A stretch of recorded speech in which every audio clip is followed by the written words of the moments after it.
우리 이 시간 하나님의 말씀 보겠습니다. 하나님께서 오늘 우리에게 주신 말씀은 사무엘상 1장 10절에서 11절 말씀입니다.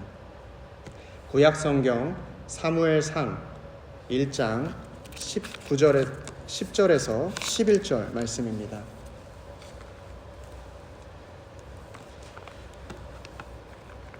제가 가진 구약성경 407면에 나와 있습니다.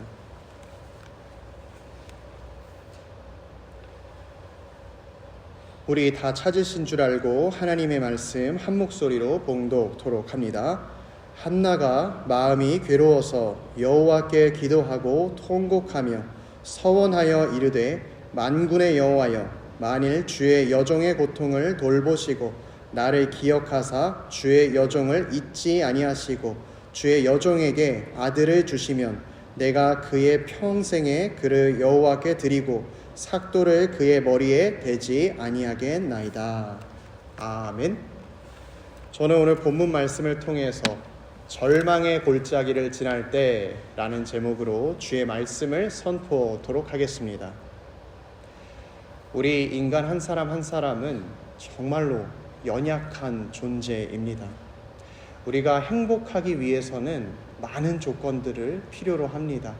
이것도 채워져야 하고 저것도 충족이 되어야만 그제서야 행복을 조금씩 느끼기 시작합니다. 그런데 불행을 느끼는 데에는 단 한 가지면 충분합니다. 많은 사람들이 대부분 물질 때문에 자기 자신은 불행하다라고 생각합니다. 조금만 더 있으면 내가 원하는 것을 할 수 있을 텐데, 조금만 더 가지고 있다면 내가 여유롭게 살 수 있을 텐데 생각합니다. 그런데 물질이 넉넉한 사람 중에서도 불행한 사람이 있습니다. 관계가 깨어져서 그 관계 가운데 마음 가운데 괴로움으로 인해 어려움을 겪는 사람들도 있습니다. 많은 재물을 가지고 있었지만 그 재물로 인해서 부모와 자녀가 다투게 되고 형제 간의 싸움이 일어나면 그 재물도 금세 사라지기 마련입니다. 또 물질도 넉넉하고 관계도 좋은데 또 불행한 사람이 있습니다. 건강에 문제가 있는 사람도 불행합니다. 사람들과 함께 넉넉하게 즐길 수 있는 물질도 갖고 있습니다. 또 내가 사랑하는 사람들과 함께 여행도 갈 수 있고 시간도 보낼 수 있습니다. 그런데 그것들을 할 수 있는 나의 몸이 없습니다. 우리 인간은 어떠한 한 가지의 결핍을 해결하기 위해서 노력하고 그 결핍이 해결되면 이제는 좋아질 거야 생각하지만 우리가 경험해서 알듯이 애쓰면 애쓸수록 또 다른 결핍이 생각나고 나에게 보이기 시작합니다.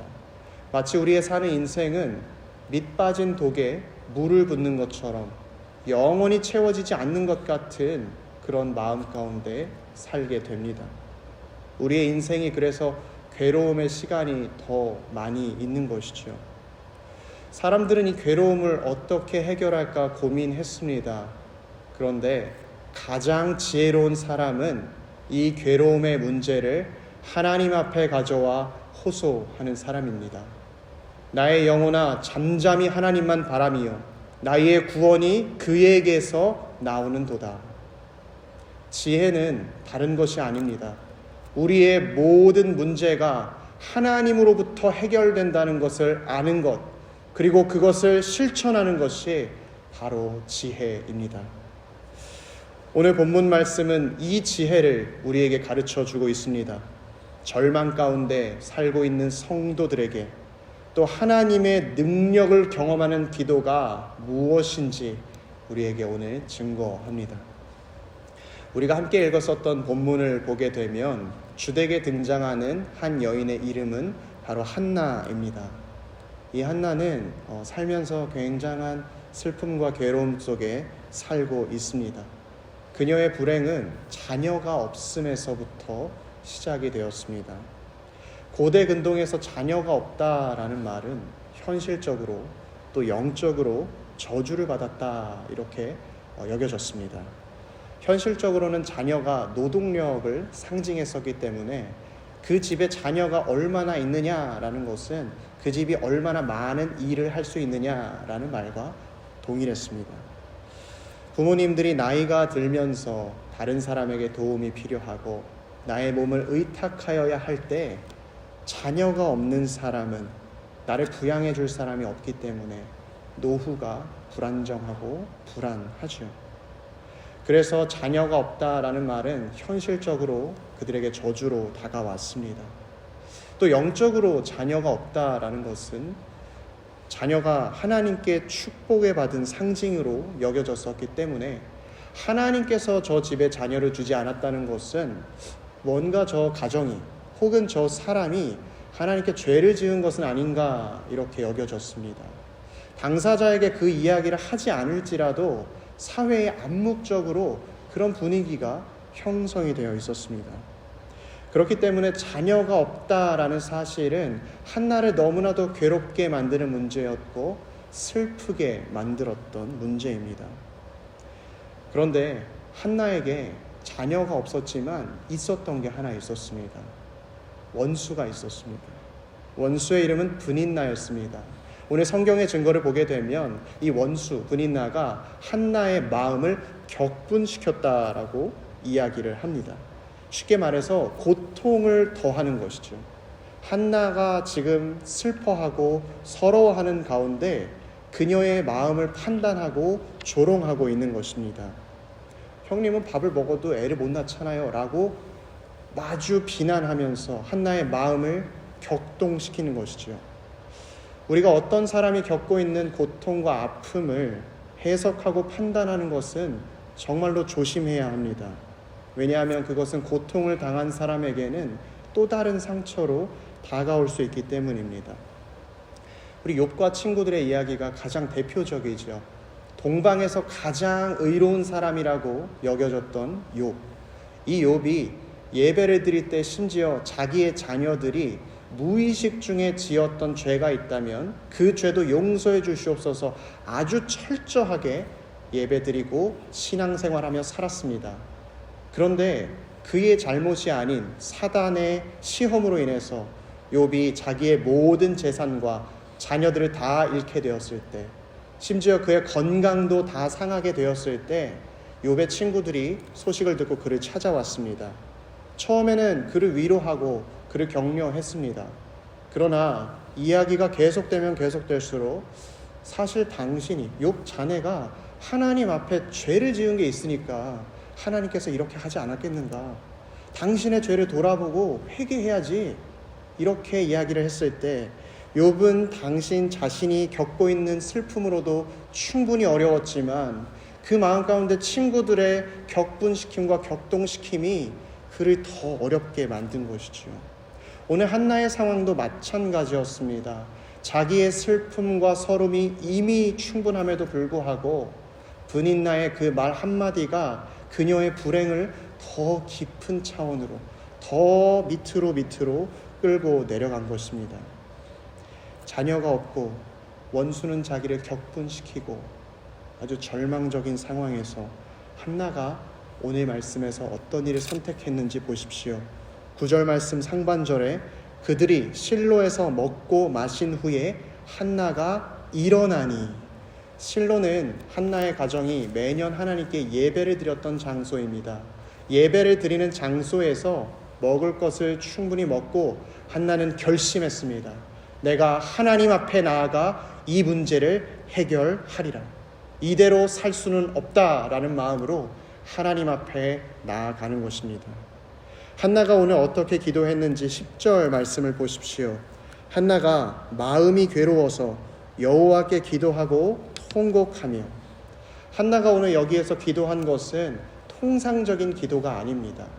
오늘 식사를 주셔서 감사합니다 주님. 오늘 내가 하루를 잘 마치고 평안히 잠을 들게 해주시옵소서 주님.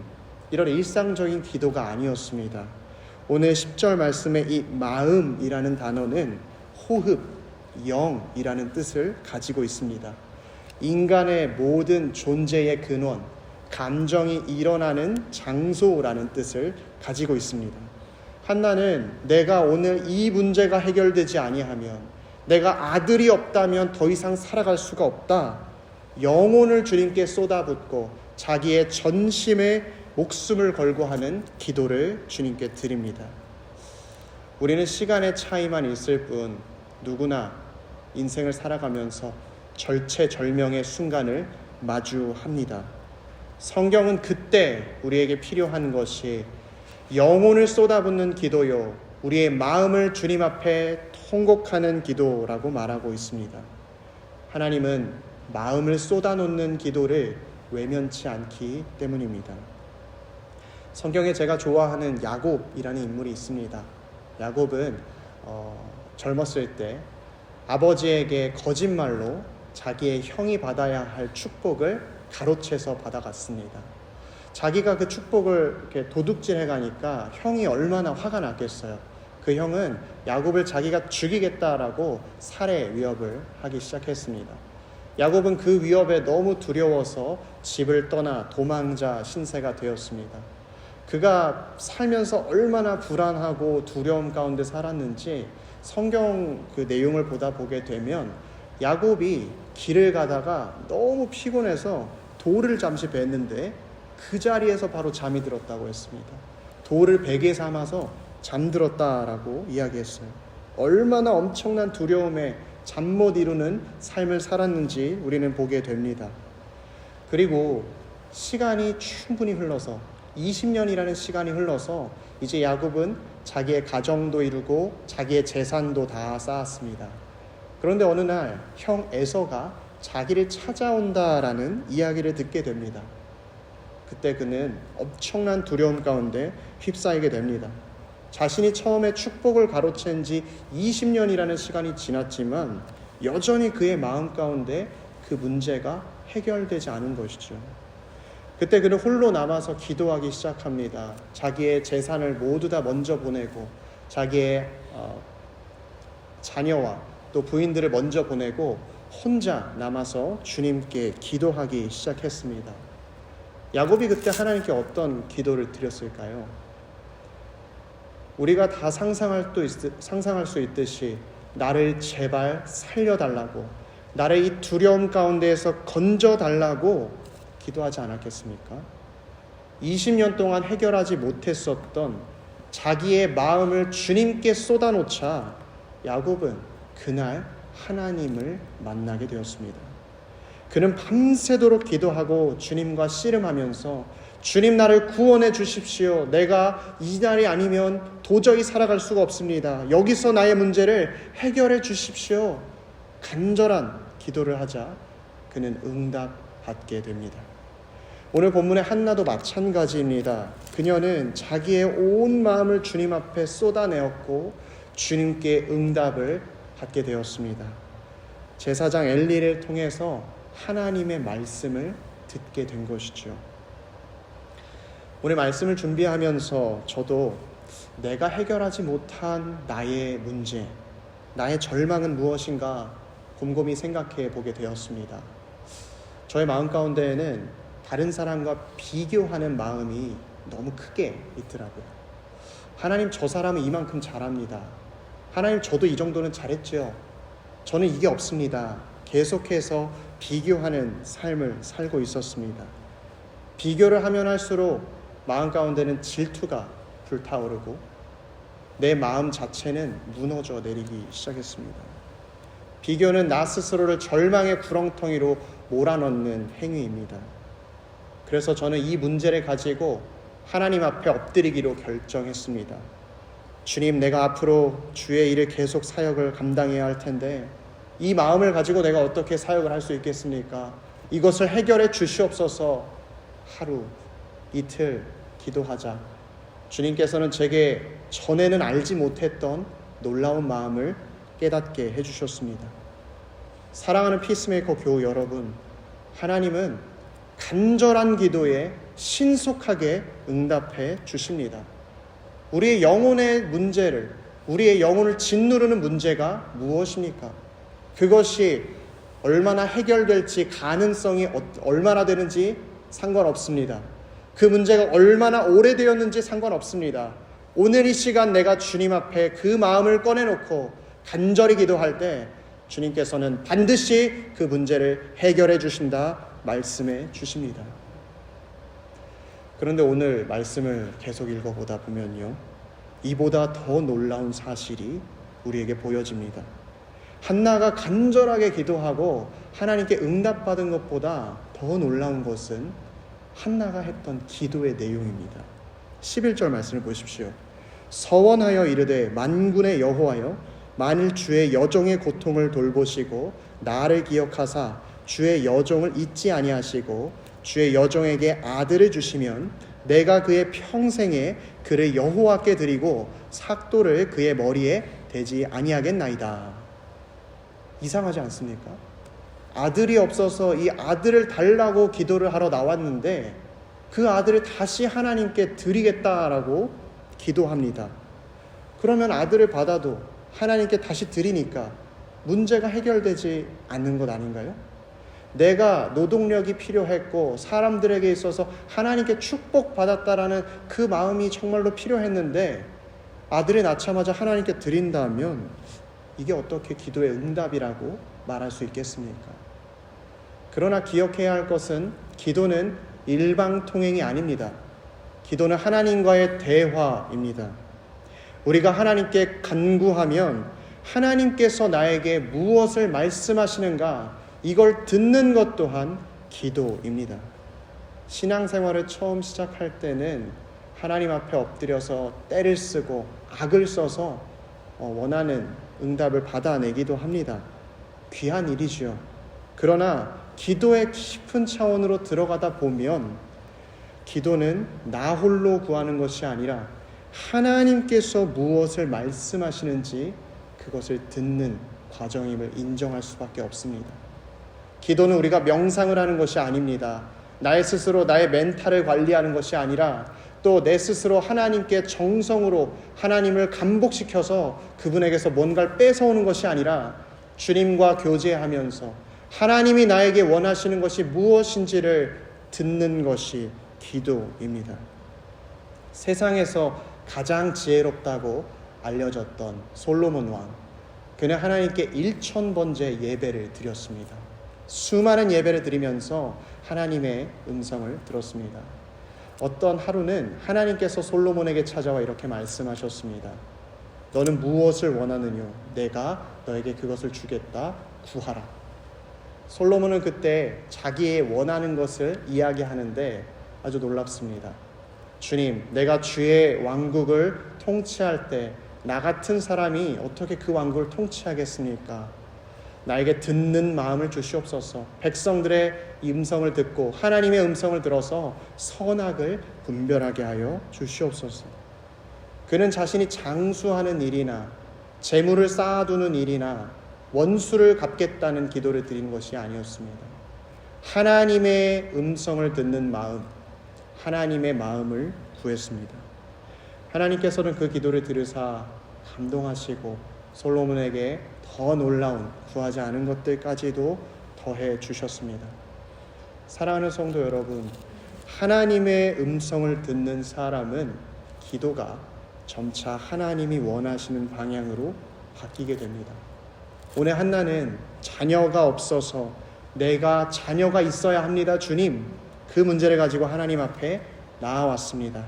그녀의 마음 가운데 얼마나 슬픔과 절망이 많았는지 우리는 다 헤아릴 수 없습니다. 그러나 그녀는 오늘 기도하면서 더 놀라운 사실을 알게 되었습니다. 실은 나의 마음보다 하나님께서 더 슬퍼하시고 더 애통해하고 계셨음을 깨닫게 됩니다. 자기는 자녀가 없었지만 하나님은 자녀가 많이 있었어요. 그런데 그 자녀가 단 한 사람도 하나님을 위해 사는 사람이 없었습니다. 하나님의 자녀가 누구입니까? 이스라엘 백성이죠. 이스라엘 백성이 가나안 땅으로 들어올 때에 하나님은 너희가 거룩하게 살아라, 가나안 땅 사람들과 구별되어 살아라 사명을 주셨는데 그 어떤 사람도 이 사명을 기억하지 못하고 지키지 못했습니다. 우리 오늘 본문에서 다 읽진 않았지만 1장 1절 말씀을 보게 되면 에브라임 산지 라마다 소빔에 에브라임 사람 엘가나 하는 사람이 있었으니 그는 여로함의 아들이요 엘리후의 손자요 도후의 증손이요 숲의 현손이었더라. 이 엘가나라는 사람은 한나의 남편 되는 사람입니다. 이 사람의 족보를 성경 기자가 언급하는 이유는 이 사람이 레위 지파, 거룩하게 하나님께서 구별하신 지파의 사람이었습니다. 그런데 2절 말씀을 바로 보게 되면 그에게 두 아내가 있었으니 라고 기록하고 있습니다. 자신 가정 가운데 자녀가 없다라는 오명을 씻기 위해서 자기가 믿고 있는 율법을 어기고 또 다른 아내를 드리게 된 것이죠. 레위 지파가 이 정도인데 얼마나 다른 사람들은 하나님 보시기에 사명을 감당하지 못하고 있었겠습니까? 또 3절 말씀을 보게 되면 이 사람이 매년 자기 성읍에서 나와서 실로에 올라가서 만군의 여호와께 예배하며 제사를 드렸는데 엘리의 두 아들 홈니와 비느하스가 여호와의 제사장으로 거기에 있었더라. 한나의 가정을 소개하는 부분에 정말로 뜬금없이 엘리와 그 두 아들 홈니와 비느하스를 언급하고 있습니다. 우리가 뒤에 가서 자세하게 확인하겠지만 이 홈니와 비느하스는 하나님 보시기에 악한 자입니다. 또 엘리는 영적으로 눈이 어두워져서 분별력을 잃어버렸습니다. 자기의 자녀들을 제대로 지도하지 못합니다. 개인에 이르기부터 그 민족을 대표하는 제사장에 이르기까지 단 한 사람도 하나님 보시기에 흡족한 사람이 없었고 하나님 보시기에 사명을 감당하는 사람이 없었기 때문에 하나님은 마음이 찢어지고 계셨습니다. 한나는 기도 가운데 하나님의 그 마음을 알게 되었고 아들을 달라고 간구했던 기도를 이제 이렇게 바꾸어 구합니다. 만군의 여호와여, 만일 주의 여종의 고통을 돌보시고 나를 기억하사 주의 여종을 잊지 아니하시고 주의 여종에게 아들을 주시면 내가 그의 평생의 그를 여호와께 드리고 삭도를 그의 머리에 대지 아니하겠나이다. 주님, 제게 아들을 주십시오. 제게 아들을 주시면 그 아들을 주님께 드려서 그 아들만큼은 하나님이 원하시는 자, 하나님이 찾으시는 자로 내가 주님께 드리겠습니다. 이 아들을 거룩하게 쓰여 주시옵소서. 그리고 하나님께서는 이 한나의 기도를 들으사 그 기도에 응답해 주시는 것이죠. 하나님께서는 이제 이스라엘을 새롭게 하십니다. 사무엘을 태어나게 하셔서 다윗 왕에게 기름을 붓게 하시고 다시 이스라엘의 영광을 되찾아 주십니다. 사랑하는 성도 여러분, 하나님께서 일하시는 방식이 이렇습니다. 내가 오늘 기도하는 가운데 겉보기에는 나의 절망적인 상황이지만 나의 개인적인 문제에 불과해 보이지만 하나님은 그 문제 가운데 기도할 때 놀랍고 크신 일을 이루십니다. 심지어 내가 그 문제 때문에 아파하고 있을 때 하나님은 나의 문제로 인해 더 아파하시고 더 애통해 하셨습니다. 그리고 내가 주님 앞에 기도할 때 하나님께서는 그분의 응성을 들려주시고 우리의 기도 가운데 하나님의 마음을 깨닫게 하십니다. 오늘 한나는 기도 가운데 하나님의 마음을 깨닫게 되었습니다. 그리고 그녀는 아들을 달라던 기도 가운데 내가 아들을 드리겠습니다 주님 서원했습니다. 저의 계속 개인적인 이야기를 드려서 죄송합니다. 비교의식을 해결해 달라고 주님께 기도했을 때 주님께서는 그런 마음을 제게 주셨습니다. 너가 계속해서 다른 사람을 바라보고 다른 사람과 너 자신을 왜 비교하는지 아느냐? 그것은 내가 너에게 준 사명을 네가 감당치 않고 있기 때문이다. 내가 너에게 바라는 것은 이것인데 너는 다른 것을 원하고 있기 때문이다. 그리고 저는 주님 앞에 주님 저의 비교의식을 없애주십시오 라고 기도했던 그 기도를 바꾸어 주님 내가 주의 사명을 감당케 하여 주시옵소서 기도하기 시작했습니다. 사랑하는 성도 여러분, 마음을 쏟는 기도를 드렸을 때 어느 순간 나의 기도가 바뀌어 있다면 그것이 하나님의 응답하심이요 하나님의 일하심입니다. 겟세마네 동산에서 예수님께서 피땀 흘려 기도하셨습니다. 주여, 이 문제가, 이 일이 나의 힘듦입니다. 내가 이 잔을 피할 수만 있다면 피하게 해주시옵소서. 기도하시다가 주님이 결국에 기도하시길 나의 원대로 마옵시고 주님의 아버지의 원대로 하옵소서 기도하셨습니다. 우리의 기도가 바뀌어 하나님께 합한 기도 되기를 축원합니다.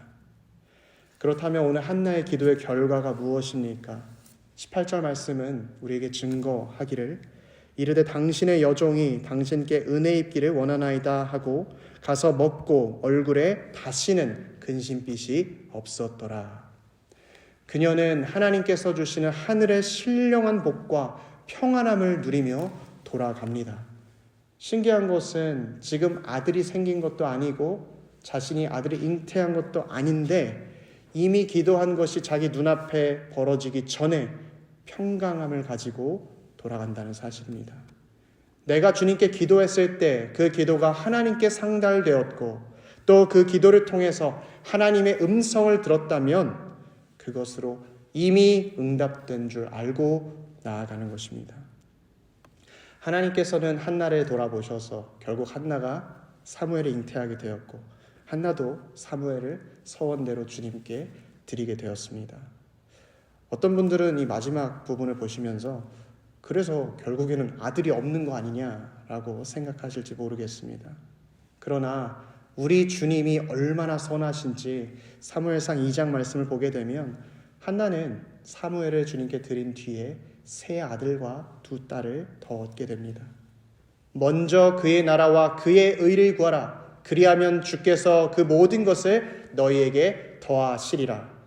예수님께서 우리에게 약속해 주셨던 말씀은 이미 구약 성경에서 주님께서 행하고 계셨고 주 예수 그리스도를 통해서 우리에게 증거해 주셨으며 오늘 이 시간에도 우리에게 응답되는 말씀입니다. 사랑하는 성도 여러분, 기억하십시오. 성도의 절망은 절망에서 끝나지 않습니다. 기도하는 자에게 절망은 아무도 경험하지 못한 푸른 초장으로 들어가는 통로가 됩니다. 주는 나의 피난처라는 책으로 유명했던 코리 텐 붐 여사의 이야기를 소개합니다. 세계 2차 대전 당시에 유대인들을 숨겨주다가 코리 텐 붐 여사는 가족들과 함께 나치 수용소에 체포되었습니다. 그녀와 그녀의 언니 베치는 독일에서도 아주 악명 높은 수용소인 라벤스비르크라는 곳으로 보내졌습니다. 그곳의 환경은 정말로 끔찍했습니다. 너무나 많은 사람들이 좁디 좁은 공간에 모여 있었고 위생 상태는 기대할 수 없었으며 음식도 턱없이 부족했습니다. 무엇보다도 다른 막사와 달리 그녀들이 있었던 막사에는 벼룩이 들끓는 막사였습니다. 옷과 또 바닥과 벽, 심지어 피부에 달라붙은 벼룩이 너무나 그녀들을 고통스럽게 했습니다.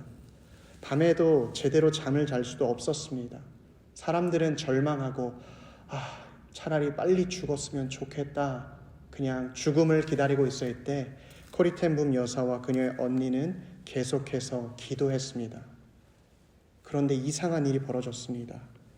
다른 수용소 안에 그 막사들에는 나치의 병사들이 들어와서 죄수들을 무자비하게 구타하고 괴롭히고 성경을 빼앗아 예배를 금지시켰습니다. 그런데 코리 여사와 베치 여사가 있는 막사에는 병사들이 들어오지 않았습니다.